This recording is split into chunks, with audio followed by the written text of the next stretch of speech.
दोस्तों, स्वागत है आप सभी का हमारे YouTube चैनल स्टूडेंट IQ में। इस वीडियो में आज हम लोग करंट अफेयर्स 2024 के प्रश्नों को सॉल्व करेंगे। 2024 यूपी पुलिस री एग्ज़ाम की तैयारी के लिए आज के इस वीडियो में करंट अफेयर्स के बहुत ही इम्पोर्टेंट प्रश्न हैं। हम लोग बहुत अच्छे से समझते हुए सभी प्रश्नों को सॉल्व करेंगे। ठीक है दोस्तों, चलिए शुरू करते हैं। पहला प्रश्न है, हेनले पासपोर्ट इंडेक्स 2024 में भारत का स्थान क्या है? ऑप्शन ए है 57वां, बी 60वां, सी 75वां, डी 80वां। इसमें करेक्ट आंसर है ऑप्शन डी 80वां। हेनले पासपोर्ट इंडेक्स 2024 में भारत का स्थान 80वां है। हेनले पासपोर्ट इंडेक्स जनवरी 2024 में जारी किया गया था।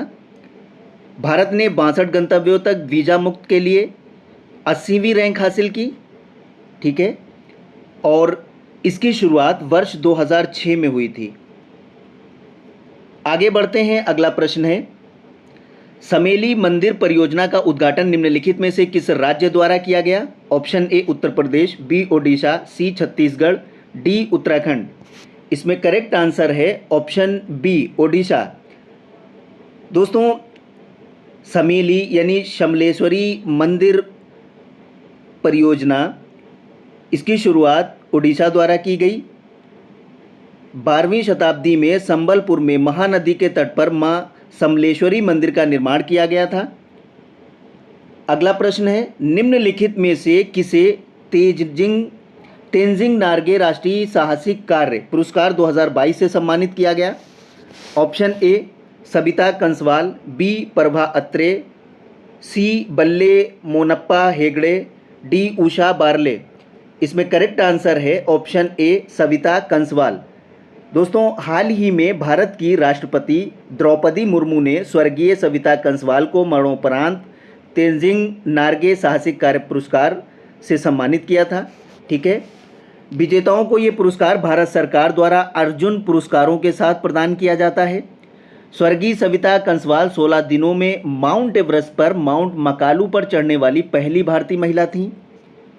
अगला प्रश्न है, जलवायु सम्मेलन 2024 निम्नलिखित में से किस राज्य में आयोजित किया गया?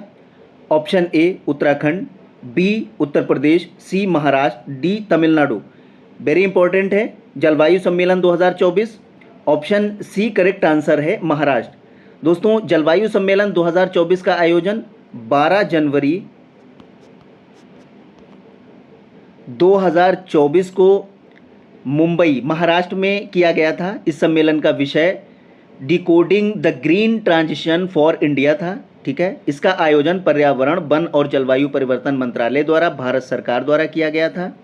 इसका लक्ष्य था सरकारी प्रयासों का लाभ उठाना, नागरिक समाज और समुदाय को शामिल करना, नवीन जलवायु सेवाओं को विकसित करना।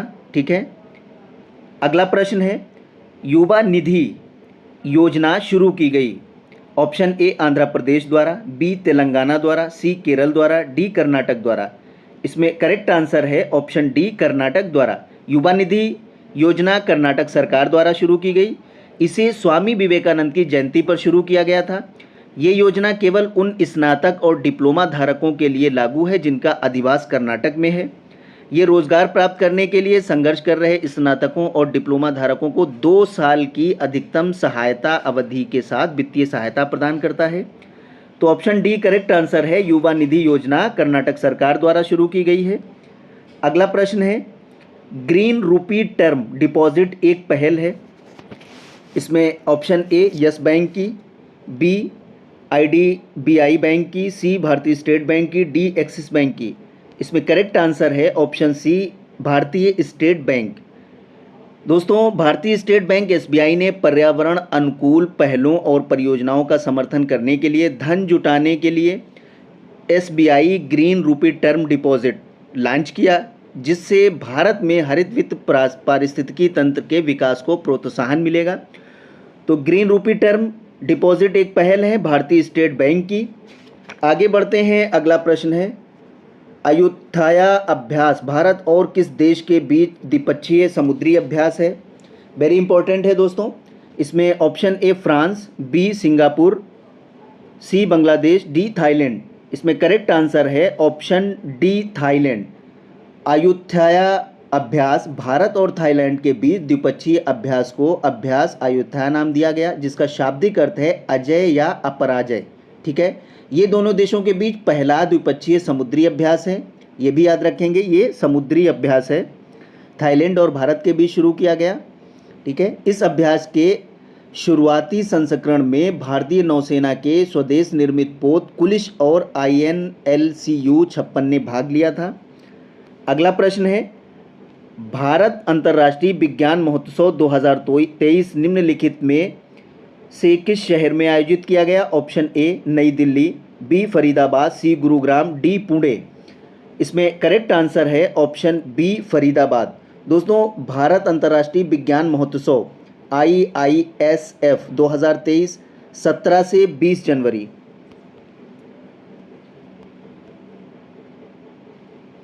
तक फरीदाबाद में आयोजित किया गया। ठीक है, इसका उद्देश्य क्या था? विज्ञान और प्रौद्योगिकी के अग्रणी क्षेत्रों में भारत की उपलब्धियों का जश्न मनाना। ठीक है, अगला प्रश्न है, जनवरी 2024 में विश्व स्वास्थ्य संगठन द्वारा निम्नलिखित में से किस देश को मलेरिया मुक्त घोषित किया गया है? वेरी इंपॉर्टेंट है दोस्तों। इसमें ऑप्शन ए है Cape Verde, B Thailand, C Indonesia, D Comoros. ठीक है, 2024 में विश्व स्वास्थ्य संगठन WHO द्वारा किस देश को मलेरिया मुक्त रोग घोषित किया गया है? इसमें करेक्ट आंसर है ऑप्शन ए केप वर्दे। हाल में ही में विश्व स्वास्थ्य संगठन WHO ने केप वर्दे को मलेरिया मुक्त देश घोषित किया है। अब केप वर्दे, मॉरिशस और अल्जीरिया के साथ WHO अफ्रीका क्षेत्र में मलेरिया मुक्त घोषित होने वाला तीसरा देश है। ये कौन सा देश बना है? तीसरा देश है अफ्रीकी कॉन्टिनेंटल में। ठीक है, WHO किसी देश को मलेरिया मुक्त का प्रमाण तब दिया जाता है जब वह कम से कम 3 वर्षों तक संपूर्ण देश में मलेरिया के संचरण में रोकथाम दर्शाता है और उसके पास स्वदेशी संचरण के पुनः संचरित होने की स्थिति में उसकी रोकथाम करने वाली निगरानी प्रतिक्रिया प्रणाली होती है। ठीक है, अब तक WHO ने 43 देशों को मलेरिया मुक्त प्रमाण प्रदान किया है। ठीक है, अगला प्रश्न है, उत्तर प्रदेश ने अपना 75वां स्थापना दिवस कब मनाया? वेरी इंपॉर्टेंट है दोस्तों। इसमें ऑप्शन ए है 15 जनवरी 2024, 18 जनवरी 2024, 23 जनवरी 2024 और 24 जनवरी 2024। इसमें करेक्ट आंसर है ऑप्शन डी 24 जनवरी 2024 को उत्तर प्रदेश ने अपना 75वां स्थापना दिवस मनाया। ठीक है, इस दिन को उत्तर प्रदेश दिवस या यूपी दिवस के नाम से भी जाना जाता है। दोस्तों, 24 जनवरी 1950 को संयुक्त प्रांत या यूनाइटेड प्रोविंस का नाम बदलकर उत्तर प्रदेश रखा गया था। ठीक है, 24 जनवरी 1950 को उत्तर प्रदेश का नाम संयुक्त प्रांत था तो उसका नाम उत्तर प्रदेश किया गया था। 1947 से 50 तक भारत ब्रिटिश सिद्धांतों का पालन करता रहा, जिसके कारण चक्रवर्ती राजगोपालाचारी इस दौरान जनरल गवर्नर के रूप में कार्यरत थे। इसके बाद उत्तर प्रदेश एक राज्य के रूप में स्थापित हुआ। उत्तर प्रदेश दिवस मनाने की पहल तत्कालीन राज्यपाल राम नाईक ने की थी, ये भी याद करेंगे। ये कार्यक्रम वर्ष 2018 से हर साल 3 दिनों तक मनाया जाता है। ठीक है, ये 2018 से इसकी शुरुआत हुई है और हर साल ये 3 दिन मनाया जाता है और राम नाईक ने इसकी शुरुआत की थी। ठीक है, राम नाईक उत्तर प्रदेश के राज्यपाल थे, इन्होंने इसकी शुरुआत की थी। तो 24 जनवरी 2024 को 75वां स्थापना दिवस मनाया उत्तर प्रदेश ने। अगला प्रश्न है, हाल ही में उत्तर प्रदेश के निम्नलिखित में से किस ज़िले में संविदा गुरुकुल गर्ल्स सैनिक स्कूल का उद्घाटन किया गया? बहुत ही इंपॉर्टेंट प्रश्न है दोस्तों, उत्तर प्रदेश से संबंधित है और इसमें option A Gorakhpur, B Mathura, C Lucknow, D Prayagraj. इसमें करेक्ट आंसर है ऑप्शन बी मथुरा। 1 जनवरी 2024 ठीक है को रक्षा मंत्री राजनाथ सिंह ने मथुरा के वृंदावन में संविदा गुरुकुल गर्ल्स सैनिक स्कूल का उद्घाटन किया। ये पहला पूर्णतया लड़कियों वाला सैनिक स्कूल है, यानी गर्ल्स सैनिक स्कूल, जिसमें लगभग 870 छात्र हैं।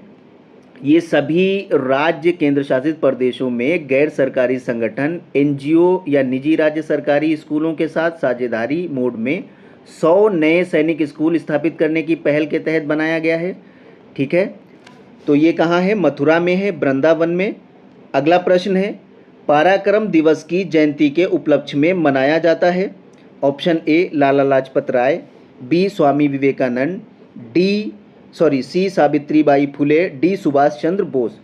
इसमें करेक्ट आंसर हो जाएगा ऑप्शन डी सुभाष चंद्र बोस। दोस्तों, पराक्रम दिवस स्वतंत्रता सेनानी सुभाष चंद्र बोस की जयंती के उपलक्ष्य में मनाया जाता है। ये याद कर लेंगे, पराक्रम दिवस ये सुभाष चंद्र बोस की जयंती के उपलक्ष्य में मनाया जाता है। और जनवरी 2024 में केंद्र सरकार ने आपदा प्रबंधन के क्षेत्र में व्यक्तियों और संगठनों द्वारा दिए गए अमूल्य योगदान को सम्मानित करने के लिए सुभाष चंद्र बोस आपदा प्रबंधन पुरस्कार 2024 की घोषणा की। ठीक है, सुभाष चंद्र बोस आपदा प्रबंधन पुरस्कार 2024। ठीक है, 2024 से इसकी शुरुआत हुई है, ये भी याद करेंगे।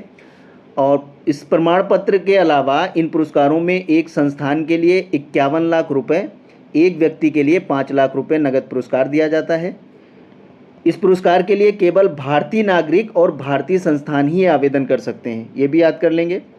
अगला प्रश्न है, के स्मार्ट ऐप लॉन्च किया गया। ऑप्शन ए कर्नाटक द्वारा, बी केरल द्वारा, सी हिमाचल प्रदेश द्वारा, डी जम्मू कश्मीर द्वारा। इसमें करेक्ट आंसर है ऑप्शन बी केरल द्वारा।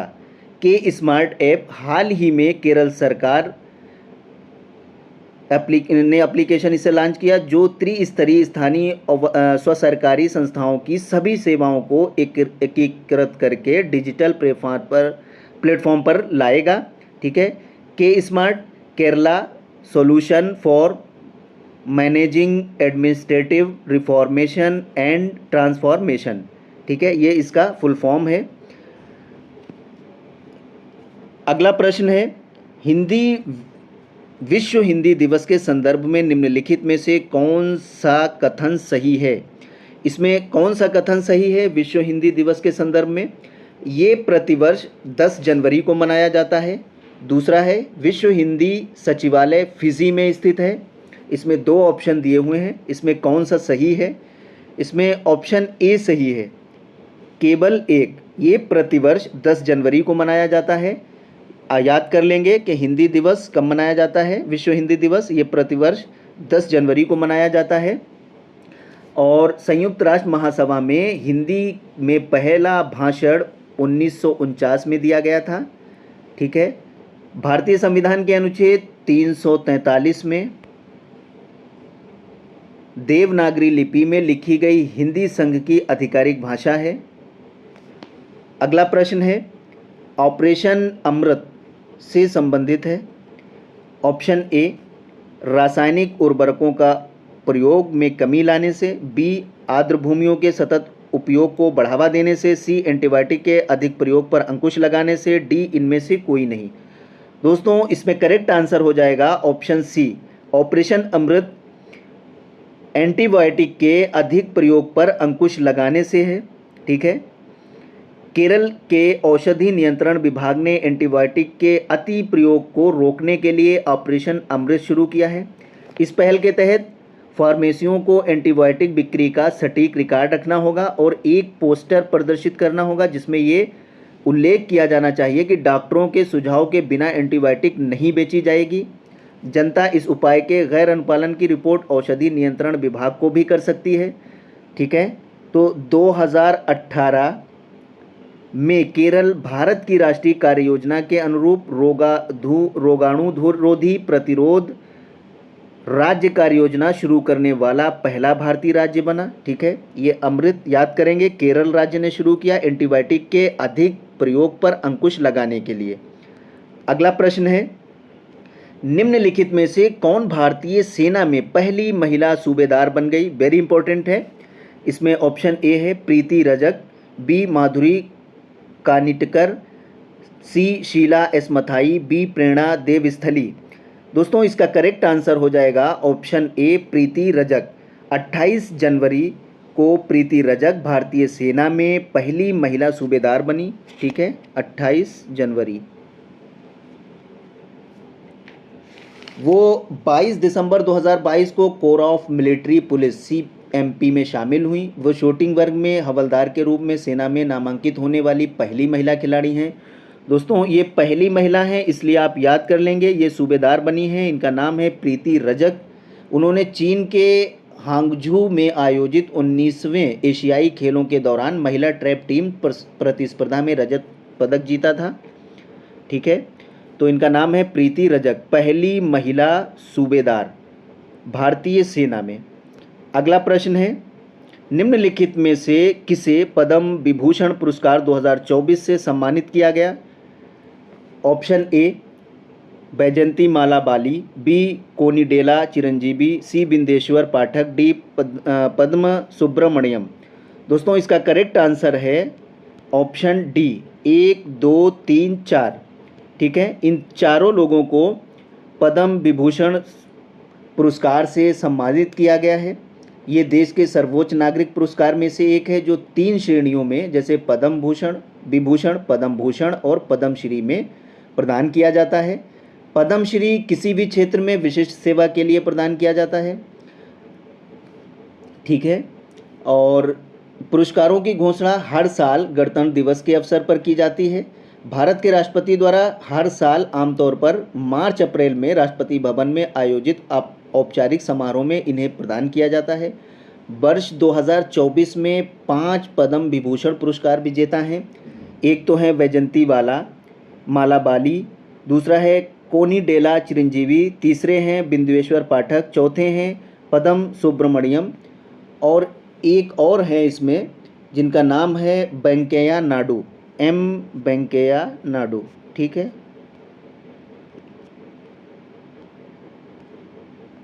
वेंकैया नायडू। ठीक है, इनको भी सार्वजनिक मामलों में पद्म विभूषण मिला था। और वैजंती माला को कला के क्षेत्र में मिला था, और कैनिडेला चिरंजीवी को, इनको भी कला के क्षेत्र में मिला था। वेंकैया नायडू सार्वजनिक मामलों के क्षेत्र में मिला था, इसमें उनका नाम नहीं है। बिंदेश्वर पाठक, इनको मरने के बाद सामाजिक कार्य में मिला था, और सुब्रमण्यम इनको कला के क्षेत्र में मिला था। ये तमिलनाडु से थे। तो 5 लोगों को पद्म विभूषण पुरस्कार से सम्मानित किया गया। अगला प्रश्न है, हाल ही में कच्ची खरे को भौगोलिक संकेत जीआई टैग मिला है, ये संबंधित है। ऑप्शन ए राजस्थान से, बी मध्य प्रदेश से, सी गुजरात से, डी उत्तर प्रदेश से। दोस्तों इसमें करेक्ट आंसर है ऑप्शन सी, गुजरात से। ठीक है, कच्छ की खजूर की देशी किस्म कच्ची खरेक भारत के पेटेंट डिज़ाइन और ट्रेडमार्क महानियंत्रक से भौगोलिक संकेत जीआई टैग पाने वाला गुजरात का दूसरा फल बन गया है। ठीक है, इसका नाम है कच्ची खरेक, ये गुजरात का खजूर है। ठीक है, CGPTD कार्यालय ने कच्छ के किसान उत्पादक संगठन United farmer producer company limited द्वारा दायर एक आवेदन को मंजूरी देने के बाद कच्ची खरेक को जीआई प्रमाण पत्र प्रदान किया। ठीक है, अगला प्रश्न है, राष्ट्रीय युवा दिवस मनाया जाता है। ऑप्शन ए 20 जनवरी को, बी 23 जनवरी को, सी 12 जनवरी को, डी 15 जनवरी को। इसमें करेक्ट आंसर है ऑप्शन सी, 12 जनवरी को। दोस्तों राष्ट्रीय युवा दिवस हर साल 12 जनवरी को स्वामी विवेकानंद की जयंती पर मनाया जाता है। ठीक है, 12 जनवरी याद कर लेंगे, स्वामी विवेकानंद की जयंती का दिन है। वर्ष 1984 से राष्ट्र ने युवाओं के उन मूल्यों, सिद्धांतों और विश्वासों के साथ जीने का आग्रह करते हुए इस दिन को मनाया है, जिन्हें विवेकानंद ने अपनाया था। दोस्तों राष्ट्रीय युवा दिवस समारोह के एक भाग के रूप में भारत 12 से 16 जनवरी तक वार्षिक राष्ट्रीय युवा महोत्सव का आयोजन करता है, और 2024 के उत्सव का विषय विकसित भारत 2047 युवा के लिए युवा के द्वारा। ठीक है, इसका विषय क्या था? विकसित भारत 2047 युवा के लिए युवा के द्वारा, ये भी याद कर लेंगे। अगला प्रश्न है, जनवरी 2024 में 16वें वित्त आयोग का अध्यक्ष किसे नियुक्त किया गया? इसमें ऑप्शन ए है रघुराम राजन, बी अरविंद पनगड़िया, सी गिरीश मुर्मू, डी राजीव कुमार। इसमें करेक्ट आंसर है ऑप्शन बी, अरविंद पनगड़िया। 16वें वित्त आयोग का अध्यक्ष जनवरी 2024 में अरविंद पनगड़िया को केंद्र सरकार ने जो है इनको नियुक्त किया है। और भारत सरकार ने राष्ट्रपति के अनुमोदन से संविधान के अनुच्छेद 280(1) के अनुसरण में 280(1), ठीक है, 16वें वित्त आयोग का गठन किया। 16वां वित्त आयोग 1 अप्रैल 2026 से शुरू होने वाली 5 वर्ष की अवधि को कवर करते हुए अपनी रिपोर्ट 31 अक्टूबर 2025 तक उपलब्ध कराने का अनुरोध किया गया है, ठीक है। 2025 तक ये अपनी रिपोर्ट देगा, 2024 से 25 तक, ठीक है। 1 अप्रैल 2024 से शुरू हुआ है। आगे बढ़ते हैं, अगला प्रश्न है, निम्नलिखित में से किस बैंक ने 100 डेज 100 पे अभियान शुरू किया? Option A Bharatiya Reserve Bank, B Bharatiya State Bank, C Punjab National Bank, D Yes Bank. इसमें करेक्ट आंसर है option A Bharatiya Reserve Bank. Bharatiya Reserve Bank RBI ने 100 दिनों के भीतर प्रत्येक जिले में प्रत्येक बैंक से शीर्ष 100 दावा न किए गए जमाओं का पता लगाने और उनका समाधान करने के लिए 100 डेज 100 पे अभियान शुरू किया, ठीक है। इस कार्रवाई ने बैंकिंग प्रणाली के भीतर लावारिस जमा की मात्रा को कम करने और इन निधियों को उनके सही मालिकों का या दावेदारों को वापस करने की सुविधा प्रदान करने के लिए केंद्रीय बैंक को मंजूरी मौजूदा प्रयासों को पूरक बनाया, ठीक है। तो भारतीय रिजर्व बैंक ने 100 डेज 100 पे शुरू किया है, अभियान शुरू किया है। अगला प्रश्न है, जनवरी 2024 में फेलिक्स त्सेसीकेदी को राष्ट्रपति चुना गया, ये किस देश के हैं? ऑप्शन ए कांगो लोकतांत्रिक गणराज्य, बी अंगोला का, सी घाना का, डी नाइजीरिया का। इसमें करेक्ट आंसर है ऑप्शन ए कांगो लोकतांत्रिक गणराज्य, ठीक है। फेलिक्स त्सेसीकेदी को विवादित दिसंबर चुनाव के बाद कांगो लोकतांत्रिक गणराज्य के राष्ट्रपति के रूप में चुना गया। कांगो लोकतांत्रिक गणराज्य, जिसे कांगो किंशासा के नाम से भी जाना जाता है, इसकी राजधानी किंशासा है। ये मुद्रा, यहाँ की मुद्रा जो है कांगोलेस फ्रैंक है। कांगो में प्रचुर मात्रा खनिज संसाधनों और 100 मिलियन से अधिक की आबादी के बावजूद आर्थिक और सुरक्षा बाधाओं से इसकी प्रगति में बाधा उत्पन्न की है। अगला प्रश्न है, 1 जनवरी 2024 को निम्नलिखित में से कौन सा देश भूकंप से प्रभावित हुआ था? वेरी इंपॉर्टेंट है। इसमें ऑप्शन ए है New Zealand, B Singapore, C Japan, D Cuba. इसमें आपका ऑप्शन सी बिल्कुल करेक्ट आंसर है, जापान। दोस्तों 7.6 तीव्रता के भूकंप की वजह से जापान के पश्चिमी तट और पास के दक्षिणी कोरिया के 1 मीटर ऊंची लहरें उठी थीं। जापान मौसम विज्ञान एजेंसी JMA द्वारा इशिकावा, निगाटा और ट्योमा प्रांतों के लिए सुनामी की चेतावनी जारी की गई थी। तो जनवरी 2024 में जापान देश जो है वो भूकंप से प्रभावित हुआ था। अगला प्रश्न है, निम्नलिखित में से किसे कृषि विज्ञान में MS स्वामीनाथन पुरस्कार से सम्मानित किया गया? वेरी इंपॉर्टेंट है। इसमें option A Bhanu Jha, B Prashant Mehta, C Raj Kishore Singh, D BR Kamboj. दोस्तों इसमें करेक्ट आंसर हो जाएगा ऑप्शन डी BR कंबोज, क्योंकि चौधरी चरण सिंह हरियाणा कृषि विश्वविद्यालय के कुलपति प्रोफेसर BR कंबोज को कृषि विज्ञान के क्षेत्र में एक वैज्ञानिक और विस्तार विशेषज्ञ के रूप में उनके योगदान के लिए प्रतिष्ठित MS स्वामीनाथन पुरस्कार से सम्मानित किया गया। डॉक्टर MS स्वामीनाथन कौन थे? दोस्तों भारत के कृषि पुनर्जागरण के लिए डॉक्टर MS स्वामीनाथन का उत्कृष्ट योगदान वास्तव में दुनिया भर में बहुत ही प्रसिद्ध है। वो एक महान दूरदर्शी थे जिनकी हरित क्रांति के मुख्य भूमिका थी। डॉक्टर स्वामीनाथन ने सतत कृषि की वकालत की थी। उन्हें भारत में हरित क्रांति का जनक भी माना जाता था, ठीक है। स्वामीनाथन को भारत में हरित क्रांति का जनक माना जाता था। उनके उत्कृष्ट योगदान के सम्मान में उन्हें प्रथम विश्व खाद्य पुरस्कार, रेमन मैग्सेसे पुरस्कार और कई अन्य राष्ट्रीय और अंतर्राष्ट्रीय पुरस्कारों से सम्मानित किया गया। जनवरी 2024 में उन्हें भारत रत्न से सम्मानित किया गया।